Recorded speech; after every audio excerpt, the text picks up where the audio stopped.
사실 고린도전서 14장은 너무나 흥미로운 장이에요. 재미있는 장입니다.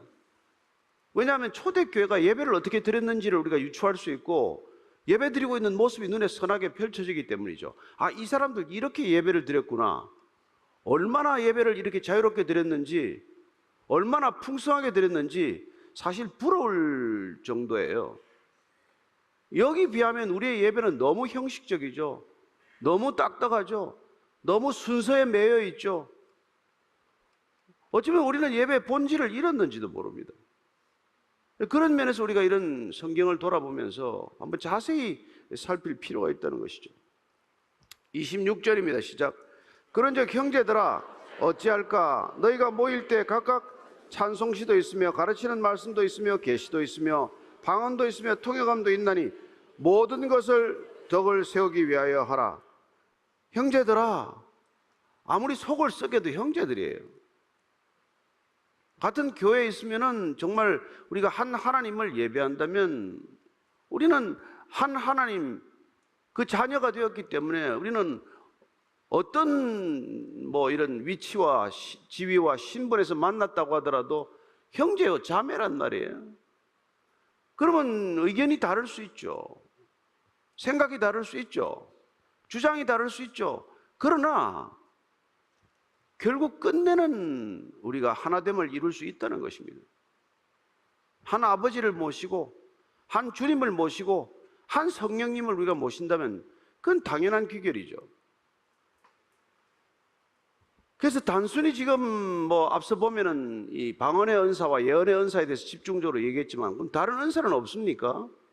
우리가 예배를 드리다 보면은 찬송의 은사도 있고 가르치는 은사도 있고 말씀의 은사도 있고 계시도 있고 방언도 있고 통역함도 있는데 이 모든 은사들은 다 한 가지 목적을 위해서 주어진 것이고 한 가지 목적을 위해서 사용되어야 한다는 것입니다. 교회의 유익이 되어야 한다는 거예요. 교회의 덕을 세우는 것이라야 된다고 말합니다. 교회 공동체 전체가 하나 되어야 한다고 말하는 것이죠. 그게 아니라면 그 은사는 혹시 성령의 은사가 아니라 다른 은사일 수가 있다는 것이죠. 다른 영에 의한 은사일 수도 있다는 것이죠. 왜냐하면 능력은 다른 모든 종교에서도 나타나기 때문입니다. 꼭 우리가 무슨 성령의 은사만 신비스럽지 않아요. 다른 많은 종교에서 일어나고 있는 그런 신비 현상들 굉장히 많습니다. 그런 것들에 우리가 분별력을 갖기 위해서는 이런 분명한 기준을 가지고 있어야 한다는 것이죠. 27절, 28절입니다. 시작. 만일 누가 방언으로 말하거든 두 사람이나 많아야 세 사람이 차례를 따라 하고 한 사람이 통역할 것이요. 만일 통역하는 자가 없으면 교회에서는 잠잠하고 자기와 하나님께 말할 것이요. 방언할 수 있어요. 그러나 방언을 할 수 있는 사람이 많이 있다고 하더라도 한 예배에서 두 사람이면 족하다. 많으면 세 사람 정도 방언하면 됐다. 근데 반드시 방언을 할 때는 그 방언을 아무도 알아듣지 못하기 때문에 통역하는 사람이 반드시 있어야 한다. 그 얘기를 하고 있는 것이죠.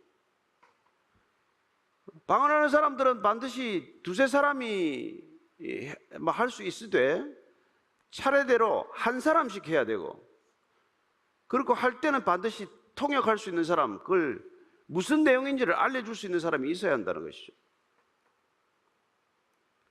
그리고 만약에 통역하는 자가 없다면 그러면 방언해서는 안 된다고 말합니다. 아무도 알아듣지 못한 소리를 왜 하냐는 것이죠. 그럴 바에는 당신은 집에 가서 혼자 조용히 해라. 하나님께만 말씀드려라. 통역하는 사람이 없다면 그게 오히려 온당하다고 말하는 것이죠. 잘못된 얘기입니까?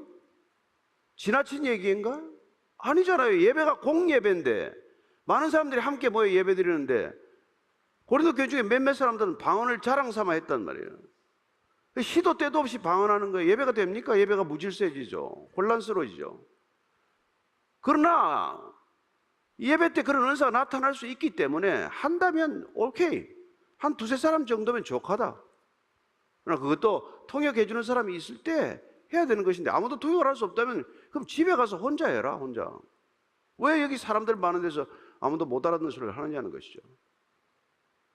바울은 지극히 정말 적정한 가이드라인을 말하고 있는 것이죠. 저 사람 방언 못해서 그러나 아니요, 본인 누구보다도 방언을 많이 말한다고 합니다.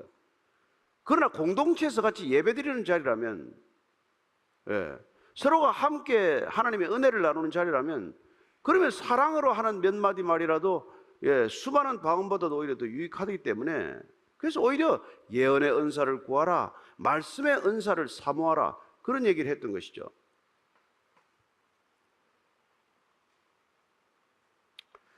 그래서 그걸 뭐 이렇게 내 말을 통역할 사람이 없다면 그럼 잠잠하라, 입 닫고 있으라는, 잠잠하라는 겁니다.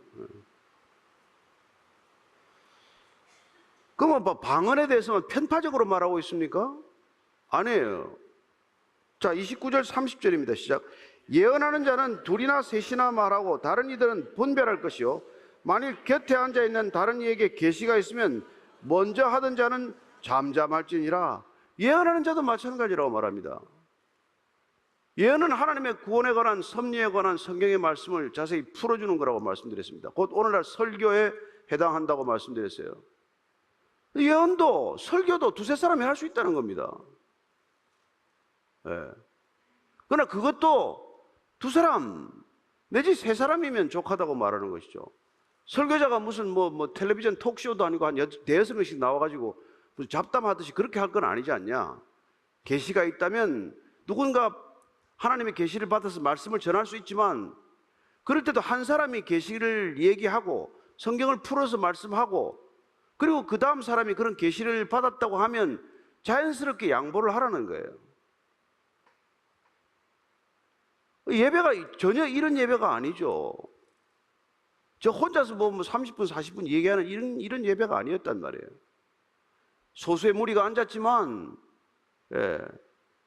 말씀의 은사를 받은 사람이 말씀을 전할 수 있지만, 예수님께서 원수를 사랑하라고 이렇게 말씀하셨습니다.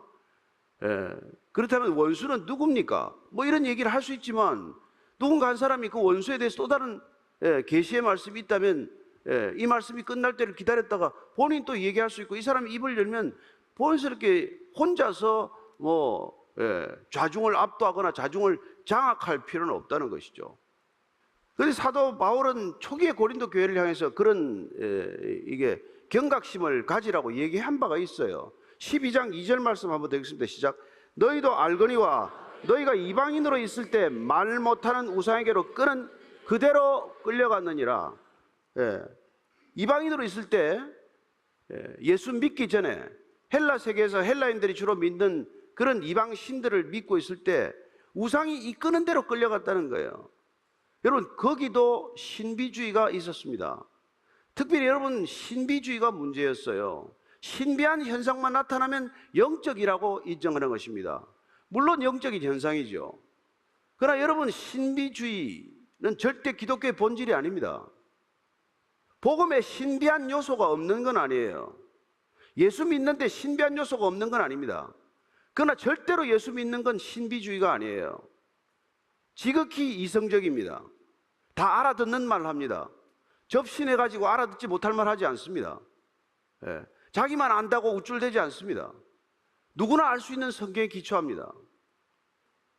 어쩌면 그래서 매력이 덜한지도 모르죠. 그 지금 뭡니까? 방언이나 예언이나 지금 동일한 기준으로 얘기하고 있는 거예요. 얘기할 수 있다, 말할 수 있다, 방언할 수 있고 예언할 수 있지만, 그러나 알아듣지 못하는 소리를 하고 있으면 누가 초신자가 오거나 낯선 사람이 오면 또 이상하구나, 나 미쳤구나, 그렇게 생각하지 않겠냐. 그래도 여러 사람이 한꺼번에 얘기한다는 게 말이 되냐. 왜? 하나님은 질서의 하나님이신데, 하나님은 화평케 하시는 분인데, 하나님은 천지를 지으실 때 혼돈을 질서로 만드신 분이신데, 이 세상이 혼돈스러워졌을 때 다시 교회를 통해서 새로운 질서를 부여하고자 이 땅에 교회를 존재케 하시는데, 교회 안에서조차 무질서하다, 혼란스럽다, 이게 안 맞는 것이죠. 앞뒤가. 그래서 31절에서 33절까지 이렇게 말하는 것입니다. 시작.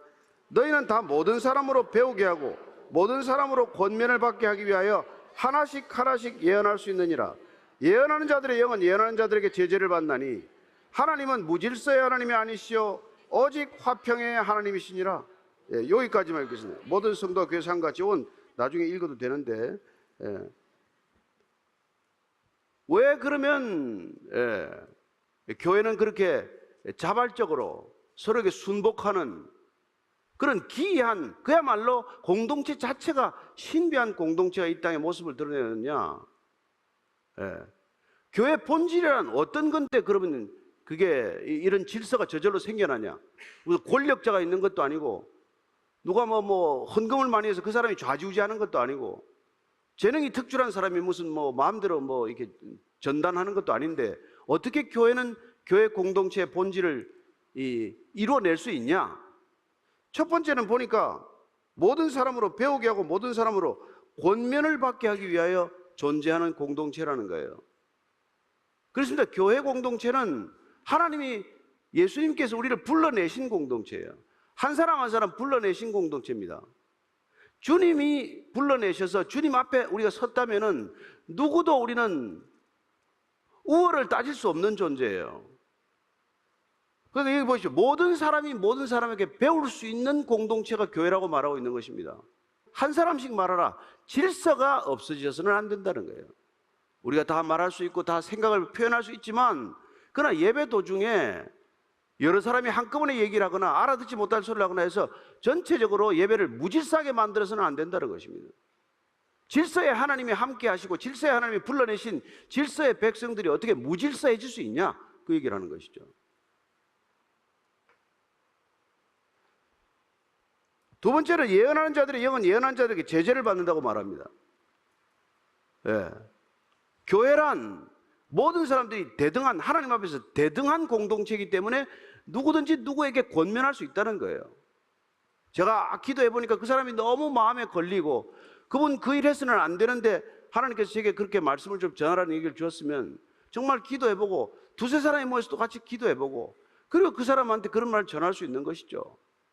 그 사람 나이가 많다고 해서 말 못할 것도 아니고 그 사람이 목사라서 말 못할 것도 아니에요. 바울로와 아굴라와 브리스길라 부부는 어떻겠어요? 아볼로라는 새로운 설교자가 왔는데 이거 아무래도 성령을 모르는 것 같아. 부부가 둘이 기도하다가 어느 날 집에 초청해가지고 당신이 성경에 대한 지식은 탁월하지만은 성령을 알아야 된다. 성령 받으셔야 된다. 그런 얘기를 할 수 있는 게 교회란 말이에요.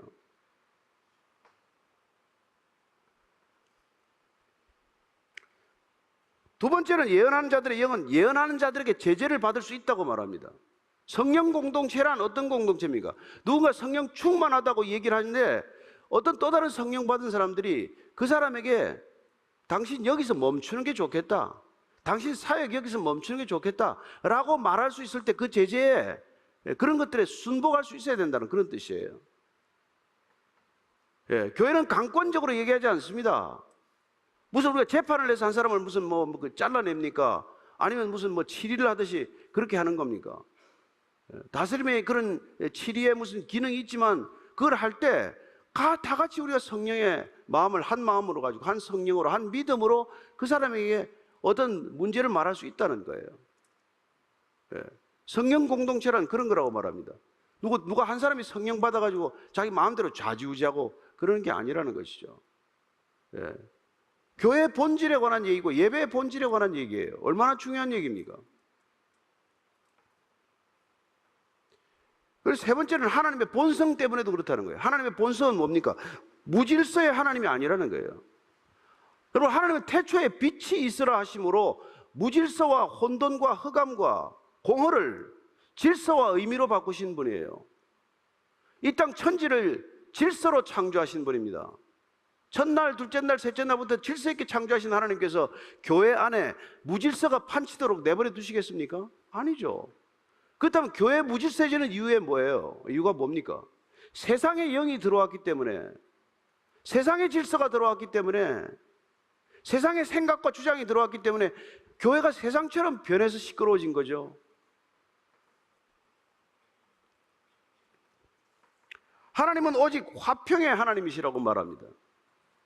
그러니까 우리가 교회에서 갈등을 빚고 다툼을 빚는다는 건 여러분 세상의 영이 들어왔다는 뜻이에요. 여러분, 하나님이 이곳에 정말 주인이 되시고 예수님께서 우리 모든 지체의 머리가 되시면, 그리고 성령님이 각 사람에게 운행하시면 여러분, 우리는 마음대로 소리 지르지 못합니다. 어디라고 마음대로 소리 질러요? 예. 여러분, 윗사람 앞에서 함부로 소리 칩니까? 어른 앞에서 함부로 다리도 제대로 못 꼬는 게 우리 젊은 사람들의 태도 아닙니까? 근데 어떻게 하나님이 여기 계시다고 그러면서 인간이 그렇게 싸우고 그렇게 소리칠 수가 있어요? 하나님 안 믿기 때문에 그런 것이죠. 본인이 하나님 자리에 앉아있기 때문에 그런 것이죠. 그러니까 여러분, 우리가 하나님의 질서, 하나님의 화평이라고 하는 그분의 속성을 이해한다면 교회의 본질에 속하는 게 질서와 화평이라는 것을 알게 됩니다. 교회는 그것 가지고 교회가 운영이 되는 것이죠. 근데 누가 질서를 만들겠다고 여러분들 목을 쪼옵니까? 줄을 세웁니까? 군기를 잡습니까? 무슨 집단 체벌을 합니까? 없잖아요.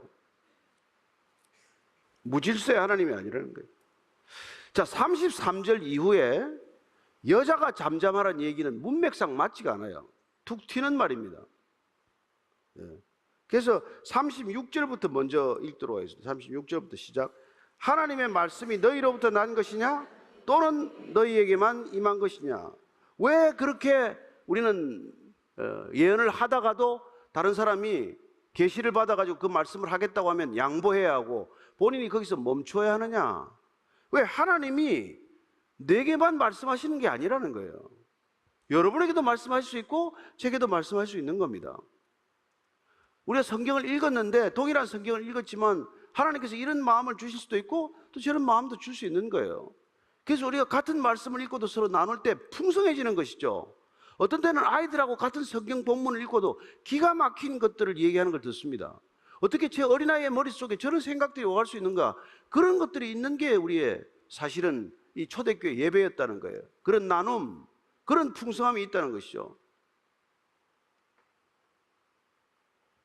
그 말씀이 너희로부터 난 게 아니라는 거예요. 말씀은 하나님으로부터 난 것이고 그 말씀은 누구에게든지 전해질 수 있는 하나님의 말씀이고 그 하나님의 말씀을 받은 사람은 자기가 성령 충만하게 그 말씀을 먹을 수 있고 그리고 그 말씀을 전할 수도 있어야 한다는 것이죠.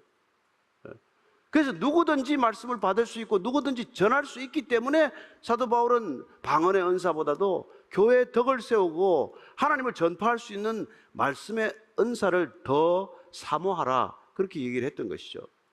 괜히 방언의 은사 가져서 자랑하고 다투지 말고 누군가에게 권면할 수 있고 누군가에게 하나님을 더 전할 수 있는 그 예언의 은사를 더 구하라. 그리고 사랑으로 구하라. 그 얘기를 계속 했던 것이죠. 37절 38절입니다. 시작.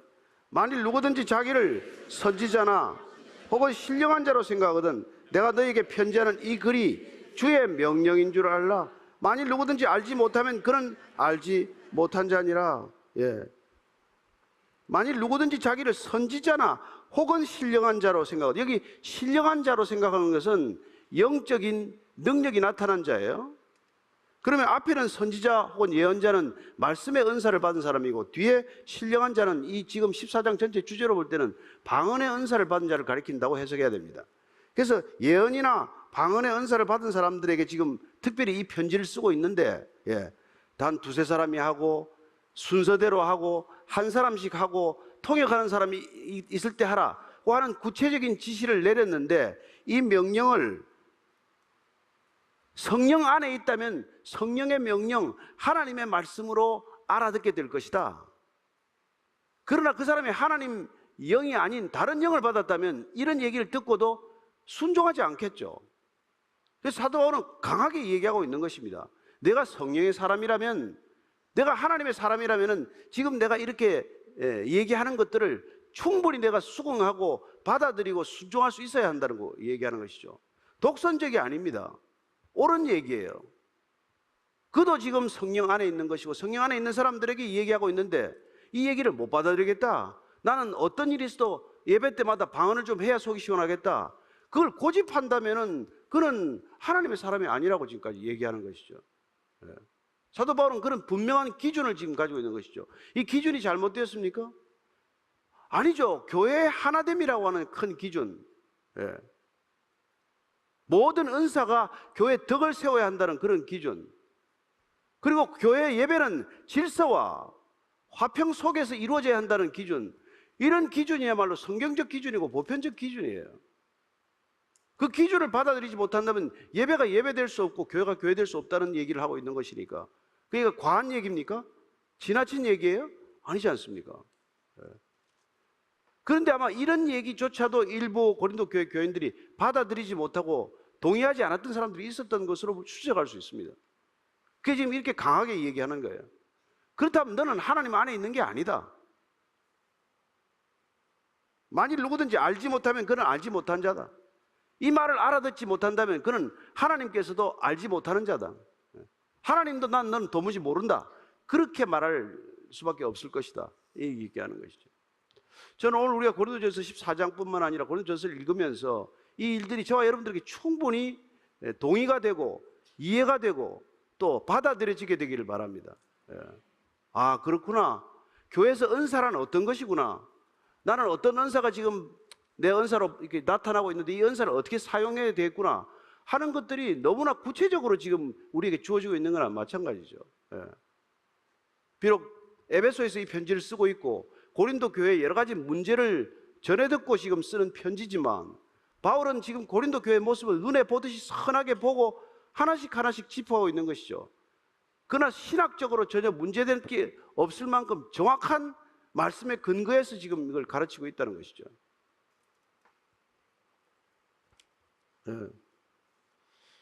그래서 지금 전체 14장의 결론을 지금 이렇게 맺고 있는 것입니다. 39절 40절이에요. 시작. 그런즉 내 형제들아 예언하기를 사모하며 방언하기를 금하지 말라. 모든 것을 품위 있게 하고 질서 있게 하라.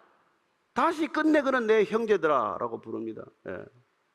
무슨 말을 하든 그는 사랑이 동기가 되어 말하기 때문에 내 형제들아 라고 호칭을 부르기를 주저하지 않는 것이죠. 예언하기를 사모하라. 결론이에요. 예언하기를 더 사모하라고 얘기하지 않았습니까? 말씀의 은사를 더 사모해라. 우리는 결국 말씀의 사람들입니다. 말씀을 먹어야 사는 사람이고 말씀대로 살아야 주의 백성들이고, 그러니까 그걸 더 하고, 그러나 방언 말하는 것을 금하지 말라. 통역하는 사람이 있어서 방역하겠다면 방언하도록 허락해라. 그러나 통역할 사람이 없다면 집에 가서 하라고 권면해라. 뭐 이런 실체적인 얘기를 매듭짓고 있는 것이죠. 그래서 모든 은사는, 모든 성령의 은사는, 오늘 보십시오. 40절 한 번 더 읽읍시다. 시작. 모든 것을 품위 있게 하고 질서 있게 하라. 결론이에요. 모든 것을 품위 있게 하고 질서 있게 하라. 여기 품위 있게 하라는 것은 이 적절하게 하라. 적절하게 하라. 그죠? 단정하게 하라. 그런 뜻이에요. 이 얘기에 여러분 뭐 시비를 걸겠습니까? 이런 신학적인 주장에 우리가 반론을 펼 무슨 근거가 있습니까? 너무나 분명한 이 가이드라인을 주고 있는 거나 마찬가지죠. 따라서 우리가 이 초대교회 이 예배, 오늘 우리는 뭐 아주 심플한 이 형태를 택했습니다만은 이런 다양한 예배를 오히려 전임 목사라는 목사 제도를 통해서 이게 차단되거나 오히려 이런 것들이 억제되고 있는 건 아닌가, 이런 것들을 고민해 볼 필요가 있는 것이죠. 목사 한 사람이 그냥 계속해서 이 얘기를 하고, 목사가 주도하는 교회, 목사가 마치 교회 머리가 되는 것처럼 변한 그런 교회라면은 우리는 충분히 그런 교회에 대한 의문을 가져야 하는 것입니다. 그래서 우리가 무별 예배로 흩어지는 것, 통독반 예배로 흩어지는 것, 그 예배로 흩어질 때 여러분들은 방관자적 예배가 아니에요. 그럴 수 있는 거죠. 자, 여기 오늘 지금 34절 35절 읽습니다. 시작. 여자는 교회에서 잠잠하라. 그들에게는 말하는 것을 허락함이 없나니 율법에 이른 같이 오직 복종할 것이요 만일 무엇을 배우려거든 집에서 자기 남편에게 물을지니 여자가 교회에서 말하는 것은 부끄러운 것이라. 이게 느닷없이 끼어가지고 문맥 전체를 끌어놓습니다. 그래서 어떤 사본학자들이나 성경학자들은 이게 후대 바울이 쓴 것이 아니라 후대 필사자들이 끼워 넣었다라고 주장하는 사람들도 있어요. 왜냐하면 이게 11장에서 여자들에게 기도하고 공예배에서 말씀을 전할 수 있도록 허락했던 것과는 완전히 다른 내용, 상반된 내용이기 때문에 그런 이제 주장을 할 수 있는 것이죠. 그 자체를 문제를 삼지 않았다는 걸 알 수 있는데 갑자기 14장 말미에 와가지고 여자는 잠잠하라, 공예배 때 기도하지 말고 설교하지 마라, 앞뒤가 안 맞는 얘기 아니에요. 그러니까 그렇게 해석하면 안 된단 말이죠. 한 서신서에서, 한 바울의 서신서에서 어떻게 상반되는 주장을 할 수 있어요? 바울 스스로 자기 모순을 범할 수는 없는 거 아니겠어요? 그러니까 이거는 전체 컨텍스트를 본다면은 기도나 예언을 하지 말라는 것이 아니라 쓸데없는 얘기를 많이 하지 말라, 그 얘기로 해석을 해야 되는 것이죠. 통역하는 사람이 없을 때는 그 상황에 맞춰서 잠잠하라, 입을 다물라, 이 얘기란 말이에요. 30절 말씀 보면은, 만일 또 다른 사람이 예언의 계시를 받았으면 먼저 하던 자는 잠잠하라. 그 사람 절대로 입을 열지 말라가 아니라 누군가 다른 계시를 받았으면 그 사람이 말하기 시작하면 너는 입을 다물라, 이런 얘기란 말이죠. 그러니까 절대적인 침묵을 요구하는 표현이 아니라 상황적으로 입을 조심하라는 얘기로 해석을 해야 마땅한 거 아니에요? 그러니까 여자들이 예배 도중에 자꾸 입을 열어서 뭔 질문을 했단 말이에요. 예배 도중에 그렇게 자꾸 무슨 이렇게 입을 열어서 예배를 흐트러뜨리는 건 그런 얘기는 안 된다. 예배 도중에 또 무슨 가르치겠다고 본인이 나서서 중간에 그러지 말아라. 그런 측면에서 이 말씀을 해석해야 온당한 거 아니겠어요? 아니라면 우리가 억자예요. 근데 이걸 가지고 근본주의적인 보수주의자들은 교회에서 여자는 가르치거나 설교해서는 안 된다, 안수 안 된다, 이렇게 극단적으로 얘기하는 것은 비성경적이라고 볼 수밖에 없는 것이죠. 안 맞는 얘기죠. 배우려고 집에서 자기 남편에게 물을지라. 남편이 모르면 어디서 물어? 그러면. 남편을 가르쳐야 할 바인데. 여자가 교회에서 말하는 게 뭐가 부끄러워요? 부끄러운 얘기는 하지 말라 얘기란 말이에요.